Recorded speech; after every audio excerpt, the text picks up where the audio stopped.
football season and spring football practice, and we'll talk about that a little bit. But for the most part, Auburn firing Tony Barbie after the SEC tournament game, the one and done for them against South Carolina.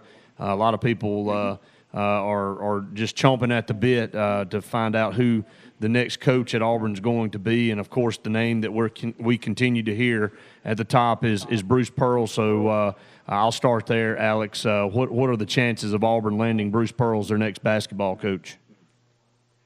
I mean, I think Auburn has as good a shot as any program right now that has an opening. Definitely, I'm sure Bruce has said today on the radio he wants to get back into coaching at some point, but has to be the right fit. So is Auburn the right fit? Is Jay Jacobs wanting to go before the NCAA infractions committee and make a case for Bruce Pearl? Does he want to go through all that process and the hassle of it? Maybe it's worth it. So it's kind of you never know really until Jay's the only one that's really know what's going on right now. Well, Alex, when you said the right fit, it seems to me that the right fit always, means the right dollar signs, the right amount of dollar signs. And I think for the right amount of money, I think you can get pretty much whoever you want. But also, you've got to think as a coach, are there some hurdles that would keep me from being successful? And a lot of those have been kicked around as well. That's our question of the day here on the program: is Under Armour really inhibiting Auburn from moving forward? Well, when Auburn was wearing Russell or something else, it wasn't very good back then either. So, Auburn's got a great contract with Under Armour, and the football team, the baseball team seem to be doing better this year, and obviously Auburn going to a national championship in football. But is it too much of a hurdle to get a top-name coach in here, even if the dollar signs are right? I think it can be. It just depends. Obviously, you have to have other things outweigh the Under Armour limitations.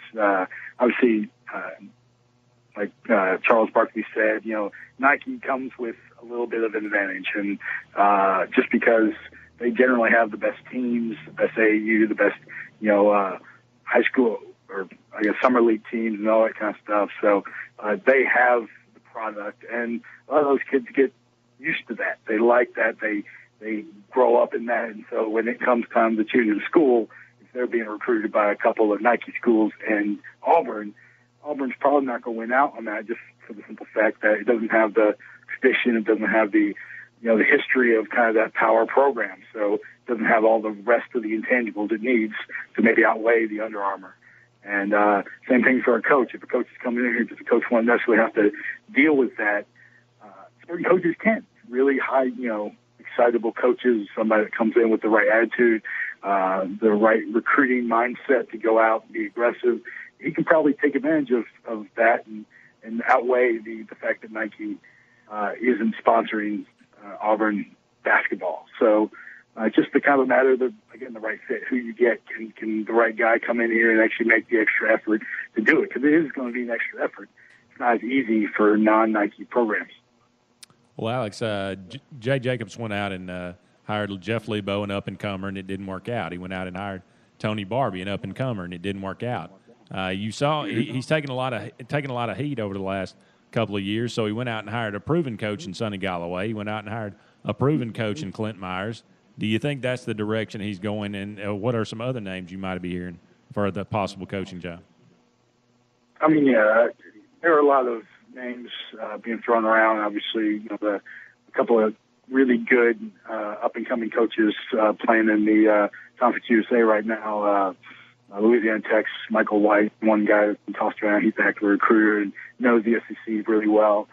Donnie Tyndale at Southern Miss obviously knows the South as well, and a big name is rising up the ranks as well. So those are some two young guys, but again, they're still playing. So if Jay Jacobs wants to make a hire quickly, get it done, move on, then those guys probably aren't going to be available to talk to. So those guys aren't really going to be an option. But if he's going to wait and see what happens, see how the tournament develops and that kind of thing, then maybe some of those names come back into the fold. So those are two guys I think that are high on a lot of lists across the country. Whether or not they're on Jay's list, again, he's the only one that can really clarify that right now.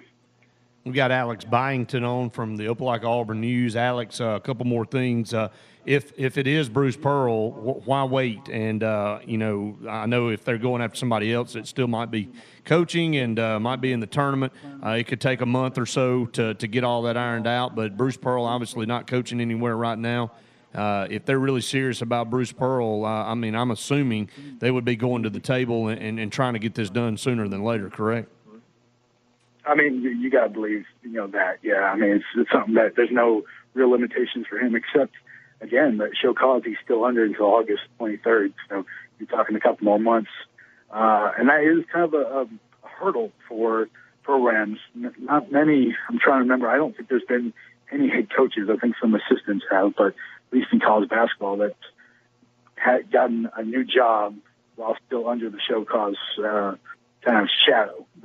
So it's one of those, if Jay wants to make that overture and go to the NCAA infractions committee and make the case, with only a couple months, they could probably do that. Maybe get off without any penalties or anything else. So it may not be as big of a hurdle, except you got to go through the process to do it. So if they're willing to do that, maybe that's what's taking a little bit longer. Maybe they have to go through the loopholes there and kind of work the system a little bit. But right now, obviously we're kind of waiting to see what's going on.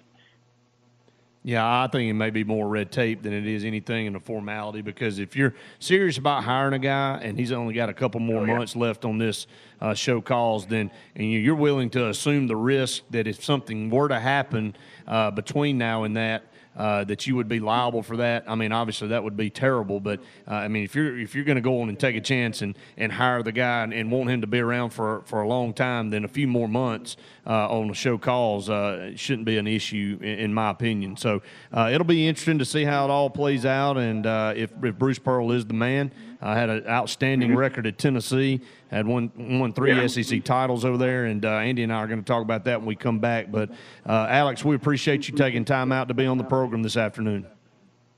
My pleasure. Thanks for having me, guys. Thank you so much. That's Alex Byington from the Opelika-Auburn News. And Andy, I say that if it's Bruce Pearl, then what's the holdup? You're going out there, and I think maybe, a lot of people are saying, well, why did they fire Tony Barbee right after that game? Well, what's the difference in firing him the next morning or right after that game? Might as well go ahead and get it done. And you already made your mind up and already decided. I heard some people say that from the look on Tony Barbee's face last week in the Tennessee game at home, that it may have already been told to him then.